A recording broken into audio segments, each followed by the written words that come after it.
اللہ کے نبی صلی اللہ علیہ وسلم نے کہا اس مسجد کو ضرورت ہے تمہارے تعاون کی، کیونکہ ابھی میں سجدے میں گیا ہوں، ہوا چلی اور مدینے کی مسجد نبوی کی چھت اڑ گئی، کھجور کے پتے کی چھت تھی وہ اڑ گئی، بارش کے قطروں نے محمد رسول اللہ کے چہرے کو مٹی سے گردآلود کر دیا۔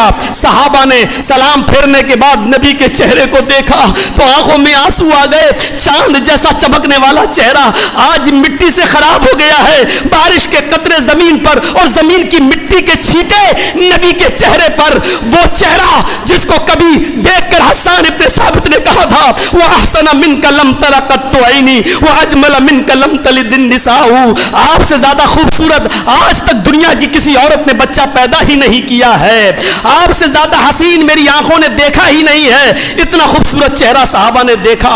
تو اللہ کے رسول نے کہا اس مسجد کی چھت کو پکا کرنے کے لیے کوئی ہے جو تعاون کرے؟ میرے بھائیو آپ نے تعاون سب سے مانگا لیکن صرف ایک آدمی اٹھا اور کہتا ہے عثمان غنی اے اللہ کے رسول جتنا خرچہ ہے میں دینے کے لیے تیار ہوں۔ اللہ کے نبی صلی اللہ علیہ وسلم نے وہ خرچہ لیا اور مسجد نبوی کی تعمیر ہوئی۔ ایک اور موقع آیا غزوہ تبوک کے موقع پر، کچھ اونٹوں کی ضرورت پڑی، آپ نے کہا کوئی ہے جو اس غزوے میں شرکت کرنے کے لیے اونٹ صدقہ کرے، اونٹ دے۔ حضرت عثمان غنی کہتے ہیں کتنے اونٹ چاہیے اللہ کے رسول؟ آپ نے کہا چاہیے تو بہت ہیں، تم 100 دے دو۔ حضرت عثمان نے کہا دیا، کہا اللہ کے رسول نے عثمان کے علاوہ 100 کوئی اور دے دے۔ پھر عثمان اٹھے کہ اللہ کے رسول اور 100 دے رہا ہوں۔ اللہ کے نبی کہتے ہیں عثمان نے 200 دیے، کوئی اور ہے جو 100 دے دے۔ اللہ کے نبی نے جیسی کہا عثمان غنی اٹھے کہا اللہ کے رسول 100 اور دے رہا ہوں۔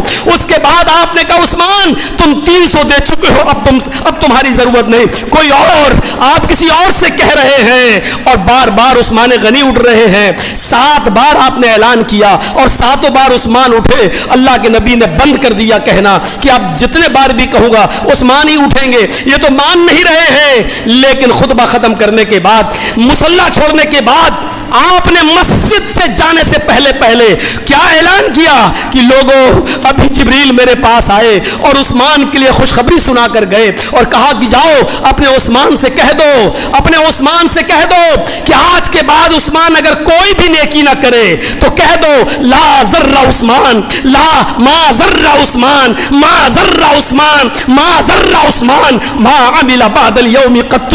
آج اللہ اتنا خوش ہوا ہے کہ اللہ نے اعلان کر دیا آج کے بعد عثمان ایک بھی نیک کام نہ کرے پھر بھی اللہ عثمان کو جنت دے کر رہے گا۔ یہ کون سا جذبہ تھا؟ جو جیسا کرے گا ویسا پائے گا۔ عثمان غنی نے جیسا کیا اسی دنیا میں انہوں نے جنت کی بشارت سن لی۔ ہمارے پاس تو پیسہ آنا چاہیے چاہے جہاں سے آئے۔ یاد رکھیے گا کعبے کے رب کی قسم، مال حرام آپ کے پاس بھی نہیں رکے گا، دھوکے کا مال آپ کے پاس بھی نہیں رکے گا۔ دیکھ لیجئے ای ڈی چھاپے مار رہی ہے، کروڑوں روپیہ نکل رہا ہے، ضبط کر لیا گیا ہے۔ حرام کماؤ گے ایسے ہی برباد بھی ہوگا، ایسے ہی جائے گا بھی۔ اور آپ نے اگر کسی کو دھوکہ دے کر پیسہ حاصل ہی کر لیا تو اللہ آپ کی بیوی کے بریسٹ میں کینسر کر دے گا۔ جاؤ خرچ کرو۔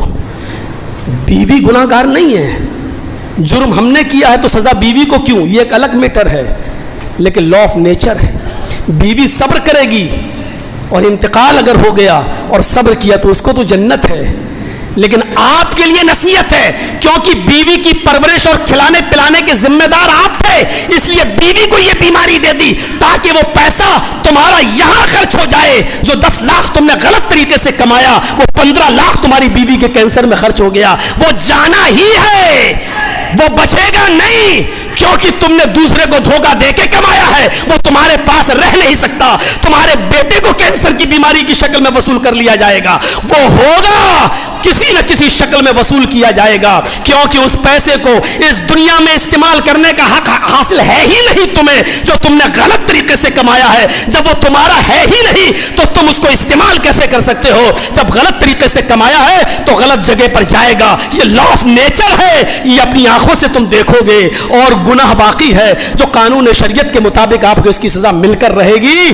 اگر توبہ کر لی اللہ کو رحم آ گیا تو معاف کر دے گا، نہیں آیا تو اس کا حساب و کتاب لے کر جہنم میں داخل کرے گا۔ یہ تو اس کے اوپر ہے، وہ چاہے تو معاف کرے اور چاہے تو معاف نہ کرے، یہ ہوگا۔